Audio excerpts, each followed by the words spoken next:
As a mother, how did that make you feel? It's heartbreaking. It made me feel completely helpless. My son has not been convicted of anything, and the jail they make their own rules. YNW Melly back in. Prosecutors insist they've shown enough proof to keep YNW Melly locked up, but a judge recently dropped a bombshell that sent fans into a frenzy. A potential release date for the rapper has been announced, and it's got everyone talking. The Broward Sheriff's Office now has until December 16th to explain why Melly should stay in jail. If they don't come up with a solid reason, he could walk free. This news has stirred up a lot of emotions, with some people saying the extension granted to the sheriff's office shouldn't have happened in the first place. Even Boosie spoke out, slamming the system. The feds are doing whatever they want with Melly, and there's nothing he can do about it, he said. Boosie also pointed out how new charges keep popping up, adding, when they want you, they'll do anything to get you. I knew they were after him big time when they waited this long. The tension is high, and all eyes are on what happens next. They waited until that new law, House Bill 84, passed before taking YNW Melly to trial. Think about it, he was stuck in jail for 2, maybe 3 years, and they could have gone to trial at any time. But they didn't. They waited, and just months after the law passed, they made their move. When they want you, they'll do whatever it takes to get you. What's even more shocking is that Melly didn't get bond after a mistrial. That almost never happens. Most people in his situation would at least get a shot at bail, but not Melly. It's been 5 years of this 5 years of feeling like the system is doing everything it can to keep him locked up. Now, Melly's mom has had enough. She's suing the county jail, fighting to get her son home for Christmas.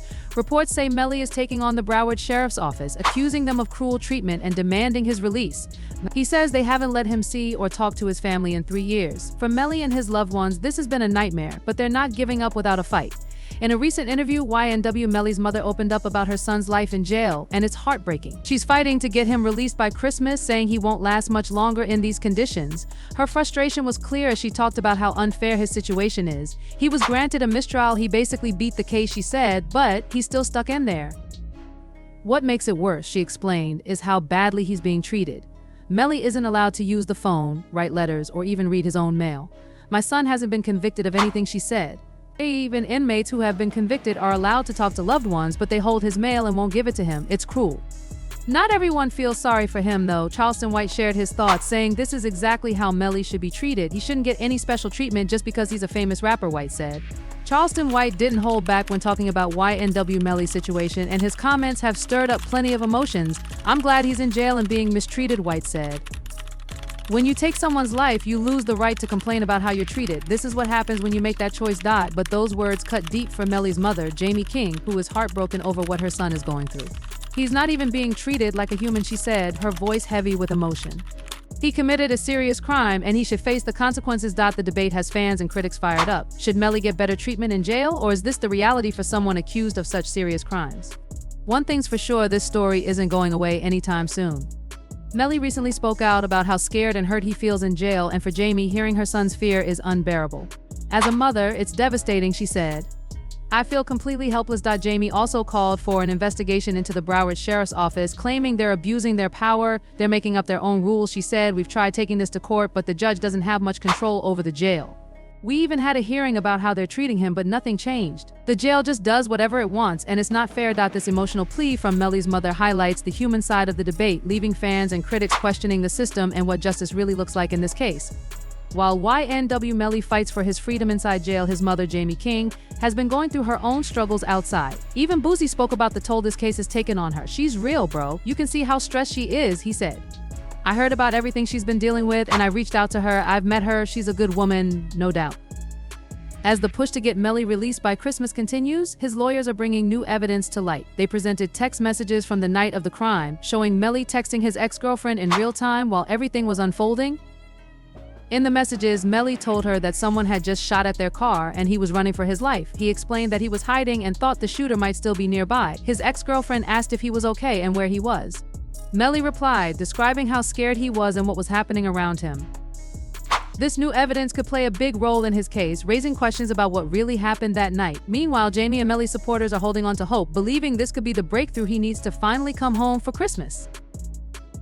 During the trial, one key piece of evidence Melly's lawyers presented was a text exchange between him and his ex-girlfriend. She asked if he was okay, and he replied, "I'm okay." When she asked about their friends, Sack and Juvie, he said, "I don't know if they're in the car. I think they're proving that Melly was being chased by a car with rival gang members in it. This made it seem like Melly was on the run for his life." However, there was a huge twist during the trial. Prosecutors admitted that no firearm was ever found. This raised a lot of questions because without knowing what weapon was used, it made it difficult to figure out exactly what happened that night.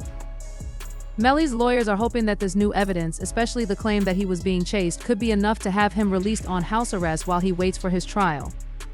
But just when things seemed to be going his way, the feds stepped in with a 6-page document explaining why Melly should not be released. One of the most important things they brought up was Melly's motive. He was very close to rapper King Von, and recently, a former O Block member shared something shocking. They claim Melly told King Von something important before his arrest. This revelation could change everything. So, what do you think? Should Melly be released after hearing all of this, or should he stay behind bars? The case keeps getting more complicated, and we're all waiting to see what happens next. There's a surprising twist in YNW Melly's story. Melly reportedly went to King Von for advice about something serious. His two best friends, Sack Chaser and Juvie, were allegedly trying to take advantage of him for money. According to what was shared, Melly told Von that his friends were trying to extort him, but it wasn't exactly clear if Von heard this directly from Melly or if it was implied. Melly didn't say they had an argument, but there was definitely tension. King Von, however, was upset when Melly posted something that made it seem like there was trouble between them. He asked Melly, "Why would you put that out there?" Melly explained he had trusted his friends, but now they seemed to be turning on him. It was starting to look like Sack and Juvie were after money, which made things even messier. But here's where it gets more complicated. The name YNW isn't just a group, it's actually a registered business. YNW Melly and Borland performed concerts, sold merchandise, and did promotions in exchange for money, which was supposed to go into the YNW business account. The issue? Sack, Chaser, and Juvie, who were also part of the group, thought the money would be split 4 ways, but that wasn't happening. So if they were really trying to extort him, why was Melly still hanging around them? This whole situation is starting to look a lot more complicated than anyone thought, and it's raising a lot of questions about loyalty, money, and trust. What do you think? Was Melly justified in feeling betrayed, or is there more to the story we don't know yet? Things get even more intense when you consider the relationship between YNW Melly and King Von. If you know how Von dealt with issues in the past, it's not hard to imagine how he might have advised Melly to handle the situation, especially if his friends were trying to take advantage of him and not split the money fairly. This was the missing piece of the puzzle that prosecutors were missing in the original trial, the real motive behind everything. But then came some shocking evidence found on Melly's phone. Hours after the crime, Melly sent a text to the PZ Gambino account saying, "I did that," and added a smiley face emoji. Right after that, at 10:26 a.m., he sent another message that said, "What after that HHHHHHHHH." It seemed like Melly was casually admitting to the crime, which only made things worse. And it doesn't stop there. Investigators found a video on Melly's phone recorded just 6 hours after the crime from someone's Facebook Live. In the video, Melly and Borland are reacting to what happened, and Melly still seemed calm and positive, almost like he hadn't just been involved in something serious. He was out and about, acting as if everything was normal. This new evidence paints a troubling picture of Melly's involvement in the crime. It shows that he might have been more directly involved than anyone originally thought. So what do you think? Does this change how you see the case? Does it raise more questions for you about what really happened that night? The story keeps getting more complicated. Despite everything that happened, YNW Melly kept a positive attitude, showing no real sadness for the loss of his two best friends. This made people wonder about his emotional reaction or lack of it, especially when considering the motive behind the crime. This is when the lead prosecutor really started to dig into the physical evidence from the crime scene, like the Jeep they were driving in. During the trial, Sergeant Williams made a key point: this wasn't a drive-by shooting, like some people originally thought. When the prosecutor asked how many rounds were fired inside the car, Sergeant Williams confirmed that 3 shots were fired inside. This detail was huge because it helped show that the shooter was likely sitting in the back seat, not just randomly shooting from outside. Williams explained that the person who committed the crime must have been sitting in the back left seat of the Jeep. He showed a picture of the vehicle and pointed out that most of the shots were fired from a stationary position. There was only one shot that seemed to come from a moving vehicle, and that shot was from the left side of the car. This evidence was critical in ruling out the possibility of a drive-by. Now, after hearing all this, what do you think? Does Melly's lack of emotion combined with this new physical evidence change how you see the case? The deeper they dig, the more questions arise about what really happened that night. The story is getting more complex, and it's hard to ignore all the red flags. What's your take on everything? Things got even more intense in the trial as the details started to pile up. Sergeant Williams and Mr. Thomas both confirmed that the shots were fired from inside the vehicle, specifically from the back seat on the driver's side.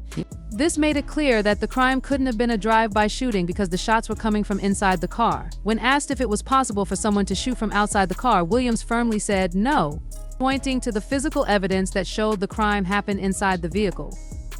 But the real game changer came when Christopher Thomas' mother took the stand. She was asked if she knew who was involved in the case, and she confirmed that her son, Christopher Thomas, was one of the victims. Then she was asked about the Jeep. She said she saw her son enter the back right seat, but what really caught everyone's attention was when she was asked about the person who got into the back left seat. She immediately recognized him as Jamal, and she confirmed that Jamal was the defendant, Jamal Demon's YNW Melly. This testimony was huge. It added weight to the case against Melly, showing that he was likely in the car and involved in what happened. With all the evidence stacking up, it's becoming harder to deny the connection between Melly and the crime. So, what do you think about all of this? Does this new testimony change how you see the case? The details are getting clearer, and it's hard to ignore the mounting evidence. What's your take on everything now? The whole situation around YNW Melly's possible release took a surprising twist, and it looks like things might not be as straightforward as they seemed. The feds needed a reason to keep Melly behind bars, so they ended up targeting his partner, YNW Borland. Just when things were looking like Melly might get released, Borland was arrested, which delayed Melly's release date. Borland was arrested on a warrant from Broward County for witness tampering. According to the warrant, between April 10, 2023, and July 22, 2023, Borland, along with others, allegedly tried to persuade a witness to withhold their testimony in Melly's case. This person had been called to testify during Melly's trial, which had started jury selection in mid-April. The timing is critical here because it suggests that Borland's actions were meant to interfere with the legal process, possibly to help Melly's case. Now, with Borland in jail, the chances of Melly being released have become even more uncertain. It's clear that things are getting messy, and this latest move raises questions about how fair the whole process is. So, what do you think about all of this? Does this new development change how you feel about Melly's case? It's a lot to take in, and it seems like things are getting more complicated as the story unfolds. What's your take on everything happening right now? The plot thickens even more in YNW Melly's case. On July 22nd, a judge declared a mistrial in Melly's case, and that same day, Borland was accused of tampering with a witness. But that's not all. Federal agents raided Borland's home and found something shocking. They discovered a suitcase packed with paperwork, including notes that could be used against both Borland and Melly. One of the most surprising things they found was a map Borland had drawn, showing where the jurors were sitting during the trial, along with descriptions of what they looked like.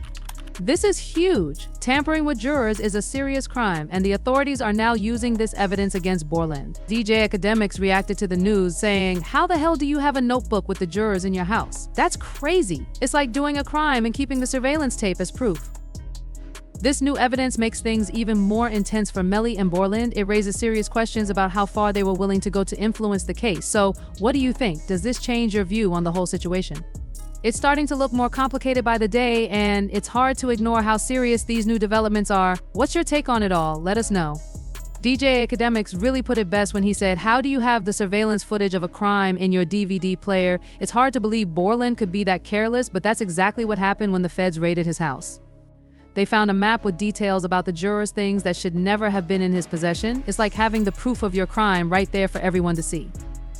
But things are getting even worse for both YNW Melly and Borland. Melly is already facing a life sentence, and now there are even more charges. The state just filed 6 new charges against Melly and 2 others. These include tampering with a witness, directing criminal activity, conspiracy to tamper, and using a communication device unlawfully. Some of these charges carry a life sentence if they're convicted. This is all tied to a huge mistake made by Borland, and it's making everything even harder for them. So, what do you think? Things just got way more serious for Melly and Borland. How do you feel about all these new charges? The stakes are higher than ever, and it's a lot to take in. Let us know your thoughts on the situation. Does this change how you view the case? Things got even more intense when Melly's father revealed how Melly and Borland tried to tamper with witnesses, specifically Melly's ex-girlfriend. The prosecutors say they went to extreme lengths to stop her from testifying against Melly. Instead of using phones, they were passing notes and making calls through other people to keep things secret. But here's the crazy part: they were using code words to talk about the plan. Words like Rihanna and Rocket's baby mom were used to avoid suspicion. Now both Melly Jamal Demons and Borland Carlin Henry are facing serious charges for witness tampering. It looks like they went to some wild measures to try and control the situation. So what do you think? Does this change how you see things? The fact that they were using code words to cover their tracks makes it even messier. It's like they were trying to manipulate everything from behind the scenes.